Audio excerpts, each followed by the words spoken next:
দান্দিক বোকাচোদা আর কি। সেকুলারিজমকে একটা দেশের ল মেকাররা, হাই অফিসিয়ালরা ন্যাংটা হয়ে ভিডিও বানাচ্ছে।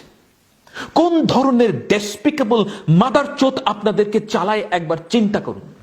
দেশের আরবান এডুকেটেড পয়সাওয়ালা ক্লাস সেকুলারিজম চায়, আবার ভোট ডাকাতিও চায়। হ্যাঁ, সে নান্না মুন্না ফ্যাসিস্ট ডিক্টেটরের পা ধরে সালাম করতে চায়, আবার সে না গণতন্ত্রও চায়। হ্যাঁ, উরি মা হায়। যাদের কাছে আমাদের সন্তানদের জীবনের চাইতে তাদের চাকরি এবং প্রমোশন মূল্যবান, সেসব বালের জেনারেলদের আমরা চুদি না। আমি পারলে আপনারা কেন পারেন?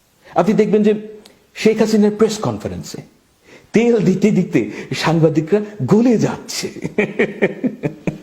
আমি টেলিং ইউ, শেখ হাসিনা যদি একবার বলেন যে নাচ মেরা বুলবুল, नाच मेरा बुलबुल तुझे पैसा मिलेगा, कहाँ एडिटर हमें ऐसा मिलेगा। দেখবেন মুজাম্মেল ও বুলবুল কাপড় খুলে জাঙ্গিয়ার বুক পকেটে একটা লাল গোলাপ গুজে প্রেস কনফারেন্সে নাচতে শুরু করেছে। হ্যাঁ, ফারজানা রূপা পাশ থেকে ডাকবে,